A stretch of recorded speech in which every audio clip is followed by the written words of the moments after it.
नाग भी डस ले तो मिल जाए जीवन दान, मारने वाला है भगवान, बचाने वाला है भगवान, मारने वाला है भगवान, बचाने वाला है भगवान।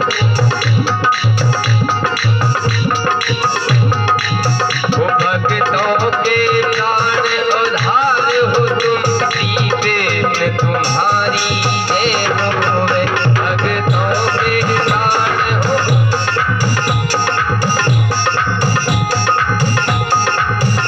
श्री कृष्ण तुम्हारी जय होवे, श्री कृष्ण तुम्हारी जय होवे, श्री कृष्ण तुम्हारी जय होवे।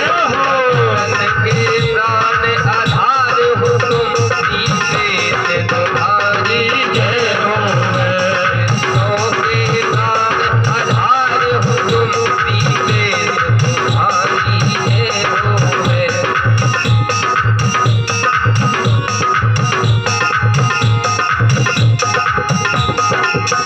तुम बंसी कभी बजाते हो और गीता कभी सुनाते हो, तुम बांसी कभी बजाते हो, गीता कभी सुनाते हो, पर हो तुम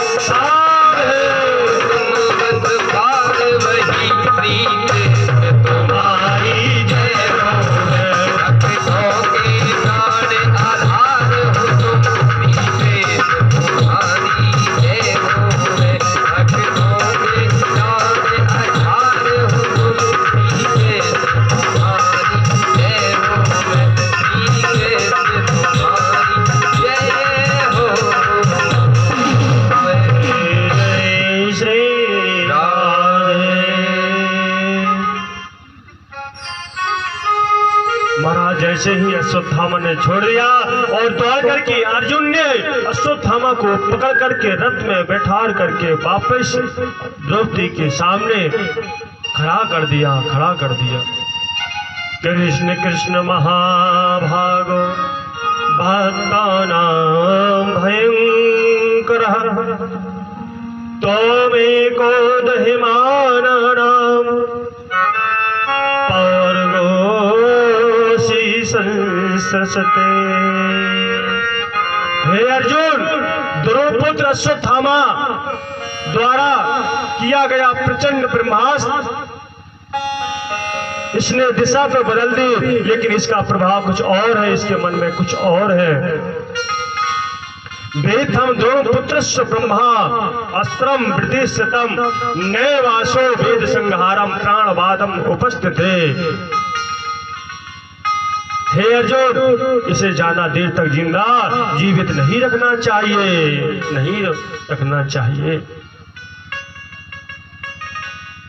महाराज अर्जुन ने कहा कि आपने तो कहा था कि ब्राह्मण को कभी मारना नहीं चाहिए। जब गीता का उपदेश दिया फिर आप, हाँ हमने कहा था, पूछा, हमने कहा था कि बाल हत्यारा यदि कोई हो तो उसे छोड़ना नहीं चाहिए और ब्राह्मण को कभी ऐसा भी बुरा कार्य करे उसे मारना नहीं चाहिए। ये सोचने वाली बात है। अर्जुन हंसने लगे कि जब भी बात करते हो तो टेढ़ी मेढ़ी ही करते हो। एक तरफ तो कह रहे कि छोड़ना नहीं चाहिए और दूसरी तरफ कह रहे कि मारना चाहिए। करें तो करें क्या? महाराज सूत जी सौनकादि ऋषियों को सुना रहे क्या? मुंचता मुंचतामेश ब्राह्मणो निद्रां गुरु। ब्राह्मण साक्षात गुरु है। ये अर्जुन पाद जिसकी कृपा से आपने अस्त्र शस्त्र धनुर्विद्या प्राप्त की, यही उन्हीं गुरुदेव भगवान का पुत्र है अश्वत्थामा। जिस प्रकार अपने पुत्रों के लिए रो रहे हो तुम, द्रौपदी से कहा, उसी तरह इसकी माँ भी रोएगी। लेकिन मैं फिर भी कहता हूँ कि इसे छोड़ना नहीं चाहिए। अब करें तो करें क्या? स्पष्ट रूप से कुछ नहीं कह रहे कि क्या करें। बात दोनों घुमा फिरा कर बार बार बोल रहे। मारो दृश्य जन्नी गौतमी मति देवता यथा मृतवत् सारतारो दिव्य मुखी मुख।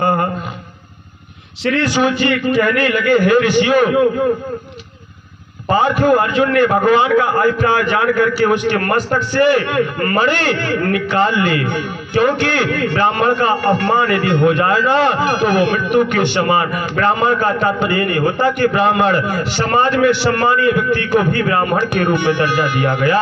जो सम्मानीय व्यक्ति होता है, जो इज्जतदार व्यक्ति होता है हमारा, यदि उसके साथ कोई बुरा व्यवहार हो जाए ना, और जब वो याद करता है तो मृत्यु के समान उसे दुख होता है, उतनी बार वो मृत्यु को प्राप्त होता है।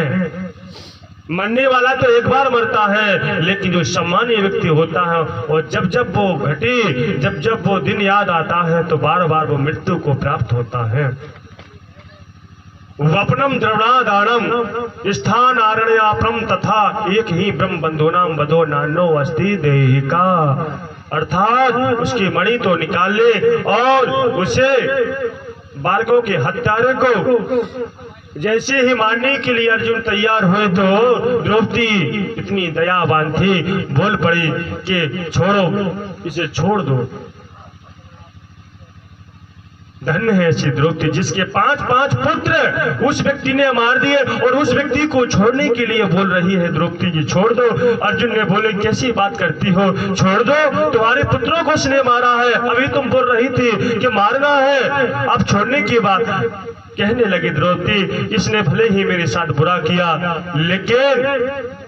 लेकिन मैं नहीं चाहती कि जो दुख पुत्र शोक का मुझे मिला वो तुम्हारी गुरु माता को देखना पड़े, क्योंकि मेरे भले ही 5 पुत्र मर गए, लेकिन 5 पति आज भी मेरे साथ हैं। और बेचारी वो विधवा गुरु माँ, उसके पति भी साथ नहीं है, महाभारत में मर चुके हैं, और यदि ये भी मर जाएगा तो उसे कितना बड़ा दुख होगा, कितना दुख होगा। वो किसके सहारे जिएगी? है तो आखिर कैसे भी है, तो उसकी क्या गलती तो इसने वो किसके सहारे जीवन यापन करेगी, किसके सहारे जिएगी? क्योंकि विधवा है। द्रोणाचार्य जी तो मृत्यु को प्राप्त हो गए थे महाभारत में, कोई नहीं है सहारा देने वाला। मेरे तो भले ही आप लोग 5 पति हो, मैं उनके आप लोगों के सहारे अपना जीवन यापन कर दूंगी, लेकिन वो बेचारी किसके सहारे जिएगी? जिस गुरु ने वो विद्या अपने पुत्र को नहीं सिखाई, तुम्हें सिखलाई, ऐसे गुरु कि तुम शिष्य हो, यही तुम्हारा धर्म है क्या? भले ही इसने गलती की, मैं हाथ जोड़ करके प्रार्थना करती हूँ कि इसे छोड़ दो। महाराज कन्हैया ने द्रौपदी को गले लगा लिया। धन्य है तू द्रौपदी, धन्य है तेरी दया, और धन्य है तू ममता की मूर्ति, तभी तो मैं तेरे साथ रहता हूँ, तुम्हारे 5 पुत्र। यदि आज की स्थिति देखी जाए तो किसी के पुत्र को थोड़ा सा कोई कुछ कह देना तो पता है आज की मैया घर जाकर के बुलाना बोलती है, और 4 शब्द उल्टा बोल करके चली आती है। लेकिन द्रौपदी 5 पुत्र मर गए, फिर भी कहती है कि इसे छोड़ दो। ऐसी थी द्रौपदी की, ऐसी थी, कोई साधारण स्त्री नहीं थी द्रौपदी। कृष्णाय वासुदेवाय देवकी नंदनाय च नंद गोप कुमाराय गोविंदाय नमो नमः। भगवान ऐसे लोगों का सहायता करते हैं, तभी तो भगवान ने सहायता की है, ऐसे थोड़ी महाराज, ऐसे थोड़ी सहायता की। भगवान एक बार दिल से आवाज तो उठाओ, भगवान साके धाम तो ठीक है महाराज, जो तुम चाहोगे वो तुम्हारे लिए उपस्थित कर देगा। भगवान ने क्या क्या नहीं किया भक्तों के लिए। लेकिन आगे कथा सुनेंगे कि प्रहलाद ने कैसे उस खम्भे से प्रकट कर दिया, ध्रुव ने कैसे अपने अंतरपट से उपस्थित करके पूरा वेदों का ज्ञान अर्जन कर लिया, और अपना पिता ने जो नहीं दिया वो परम पिता ने ध्रुव को दिया। क्यों महाराज? आज भी भगवान सोचते हैं कि मैंने जिस मनुष्य को बनाया है वो मुझे बुला करके तो देखे, मैं वो मांग करके तो देखे, मैं उसे देने के लिए तैयार हूँ। लेकिन कोई मांगे तो सही, कोई कहे तो सही, महाराज कहे तो सही। बिन मांगे तो माँ भी अपने बच्चे को दूध नहीं पिलाती है, फिर भी कन्हैया ने तो हमें सब कुछ दे दिया। मुर्दे को भी प्रभु देते हैं धोती कपड़ा आग, और जीवित नर चिंता करे तो बाके बड़े अभाग। चिंता नहीं करो, प्रभु के शरण में जाओ और हाथ जोड़ के मांगो कि हे प्रभु देना है तो क्या मांगा है मैंने शाम से, वरदान एक ही तेरी कृपा बनी रहे जब तक है जिंदगी। मांगा है मैंने श्याम से वरदान एक ही, मांगा है मैंने श्याम से